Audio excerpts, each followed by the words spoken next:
Assalamualaikum warahmatullahi wabarakatuh. Kami dari kelompok 1 ingin mempresentasikan materi etika bisnis tentang pelanggaran kasus PT Tirta Fresindo Jaya.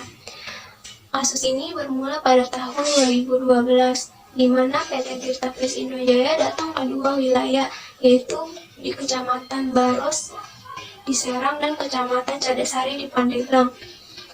PT Tirta Fresindo Jaya rencananya akan membangun gudang di kedua wilayah tersebut. Namun, pada saat itu warga kehilangan 17 hektar persawahan dari rencananya yaitu 32 hektar.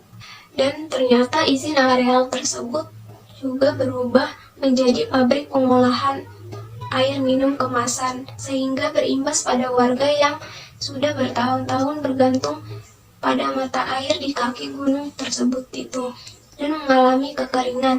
Di sisi lain, Kabupaten Pandeglang menyatakan bahwa kawasan tersebut merupakan kawasan lindung geologi dan memiliki titik mata air. Bahkan wilayah itu merupakan sentral kawasan lahan pangan yang berkelanjutan. Profesi masyarakat didominasi oleh petani. Sejak saat itu, berbagai penolakan terus berdatangan, baik dari masyarakat maupun dari organisasi masyarakat lainnya. Dengan berbagai penolakan itu, maka Bupati Pandeglang mengeluarkan pembatalan izin perusahaan. Pembatalan izin perusahaan tersebut diimbau oleh Ketua DPRD Pandeglang agar pembangunan pabrik tersebut dihentikan. Assalamualaikum warahmatullahi wabarakatuh. Saya Melda Sastika. Saya ingin melanjutkan materi dari Novriani Pasaribu. Jadi saya akan menjelaskan tentang metode penelitian. Metode penelitian adalah sebuah cara atau langkah ilmiah untuk mendapatkan suatu data atau pembenaran yang dilakukan secara sistem berdasarkan logika dan fakta. Jenis-jenis metode penelitian yaitu adalah 1. Metode penelitian historis, kedua metode penelitian korelasional, ketiga metode penelitian kasual kontributif, keempat metode penelitian eksperimental, kelima metode penelitian deskriptif.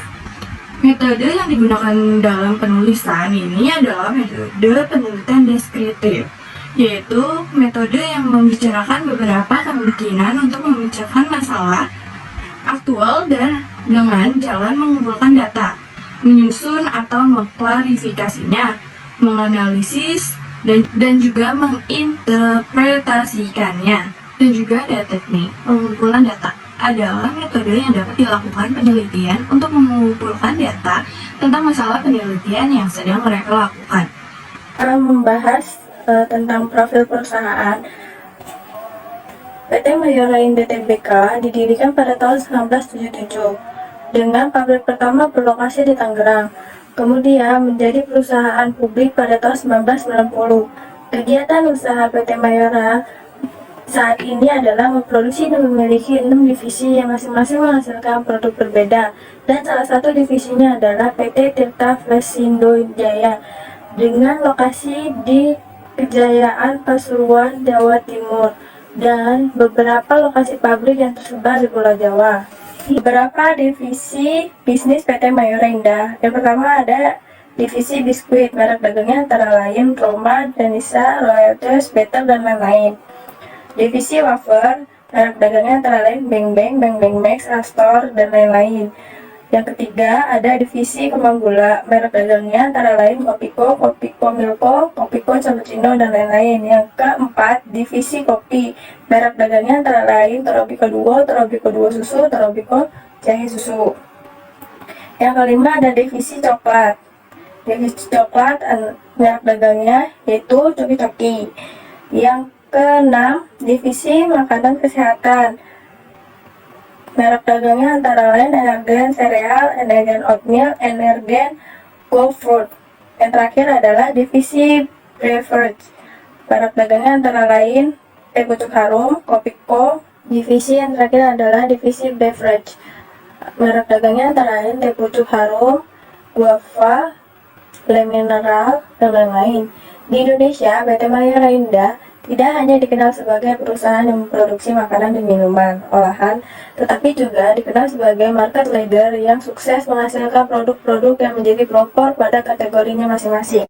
Nama saya Grataira Marina. Saya di sini ingin menjelaskan tentang pembahasan masalah perwakilan warga yang tergabung Cadasari Bogor. Pihak PT Tirta tidak mengindahkan pokok-pokok pikiran DPRD Banten dan tetap melakukan aktivitasnya di lapangan seperti biasa. Akhirnya, pada tanggal 6 Februari 2017, warga kembali bergerak menuju pendopo Bupati Magelang. Sekitar 300 warga ingin berdiskusi dengan Bupati Pandeglang. Namun, kedatangan warga saat itu tidak digubris, sehingga warga merasa kecewa dengan melampiaskan kemarahannya ke pabrik air minum PT Tirta. Aksi ini akhirnya berujung dengan penangkapan 6 orang warga Cadasari Bogor dengan 3 orang ditetapkan sebagai tersangka tanpa ada proses surat panggilan dan BAP sebelumnya.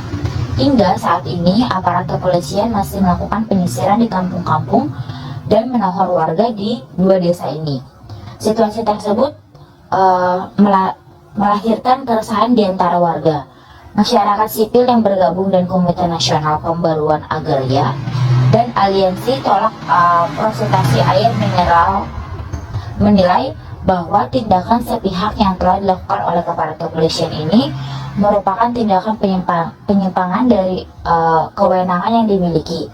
Warga Cadasari Baros bukanlah kriminal, namun mereka merupakan korban kebijakan privasi yang dilakukan oleh pemerintah daerah Pandeglang, sehingga kehilangan hak-hak agraria mereka berupa tanah dan air.